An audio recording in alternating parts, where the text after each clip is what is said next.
Informasi emiten pemirsa di mana PT Pertamina Geothermal Energy Tbk atau PGO mendapatkan fasilitas non-scanloan dengan plafon hingga 75 juta dolar Amerika atau sekitar 1,3 triliun rupiah tanpa agunan dari PT Bank Mizuho Indonesia. Fasilitas ini akan mendukung kebutuhan operasional dan pengembangan proyek panas bumi perseroan.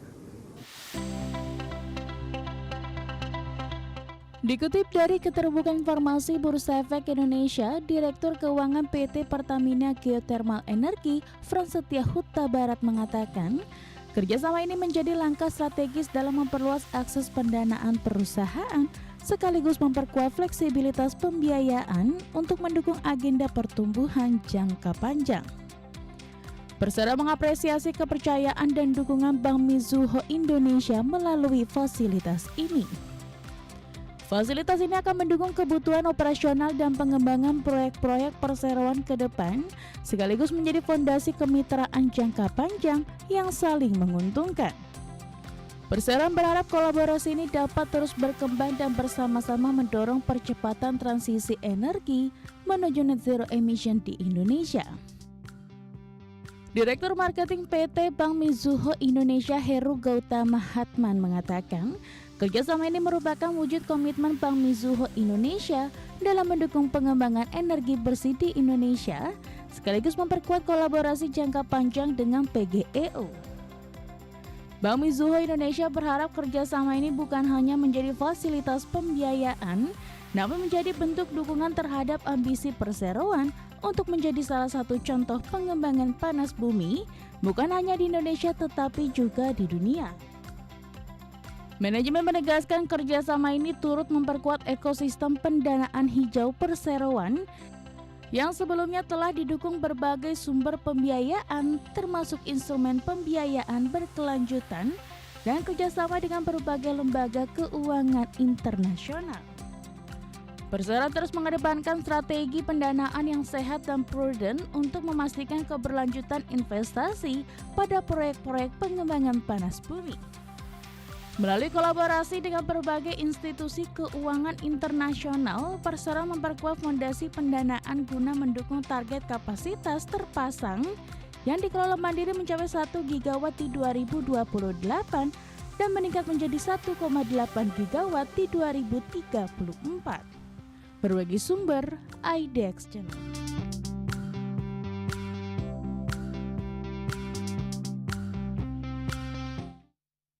Dan secara teknikal pemirsa, secara intraday hari ini PGO lebih dominan bergerak di zona hijau meskipun secara intraday tadi sempat bergerak atau berbalik ke zona merah pasca pembukaan di sesi pertama pada pagi tadi.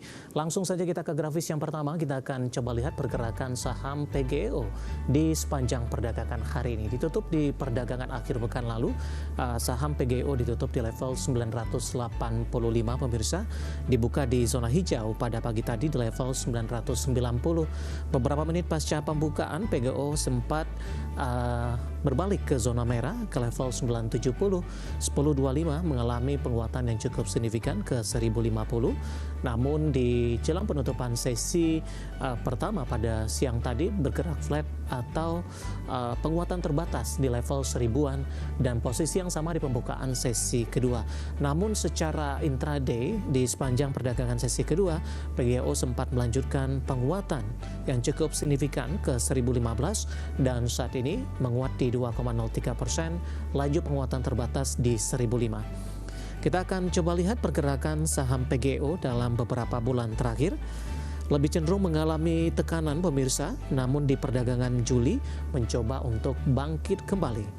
Ke grafis selanjutnya di perdagangan awal Januari, tepatnya di 8 Januari, saham PGO masih diperdagangkan di level atas di 1.300. Februari laju penguatan terbatas di 1.120. Begitu juga dengan April, Mei, dan 15 Juni mengalami tekanan yang cukup dalam, jauh meninggalkan level 1000-an di 775 dan di perdagangan Juli mencoba untuk bangkit kembali. Di pembukaan sesi kedua hari ini di level 1000, intraday di sesi kedua hari ini sempat ke 1015. Dari sisi valuasi dengan beberapa indikator yang ada pemirsa, kita beralih ke grafis selanjutnya. Kita akan coba lihat dari posisi pairnya di 14,03 kali. PSR-nya di 5,28 kali, PBV-nya di 1,18 kali, dan PCFR di 11,55 kali. Ya, kombinasi secara fundamental, teknikal, dan juga dari sisi valuasi, semoga bisa menjadi salah satu referensi untuk Anda. Ketika pilihan pemirsa mundurnya Peri Warjio sebagai Gubernur Bank Indonesia disebut ekonom berpotensi meningkatkan ketidakpastian terhadap rupiah dan memicu inisial sell-off. Selanjutnya, pelaku pasar dinilai akan kembali menguji kredibilitas kebijakan Bank Indonesia, termasuk efektivitas kebijakan stabilisasi nilai tukar rupiah. Menteri Sekretaris Negara Prasetyo Hadi pada Senin pagi mengumumkan Gubernur Bank Indonesia Peri Warjio mengundurkan diri dari jabatannya setelah mengirim surat pengunduran diri kepada Presiden Prabowo Subianto.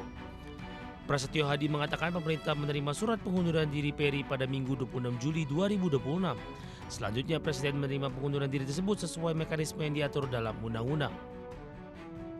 Dengan demikian, sesuai Undang-Undang Jabatan Gubernur BI secara otomatis akan diisi Deputi Gubernur BI Senior Destri Damayanti sebagai pejabat sementara.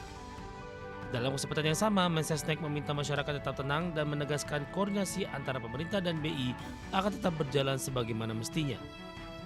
Kemarin secara resmi kami menerima surat pengunduran diri dari Gubernur Bank Indonesia kepada Bapak Presiden, yang kemudian sesuai dengan mekanisme dan peraturan perundang-undangan yang berlaku, terutama kita mengacu kepada Undang-Undang Bank Indonesia, maka yang pertama Bapak Presiden menerima pengunduran diri dari Bapak Peri Warjio, tentu disertai dengan ucapan terima kasih dan penghargaan yang setinggi-tingginya atas dedikasi beliau selama kurang lebih 7 tahun lamanya memimpin Bank Indonesia.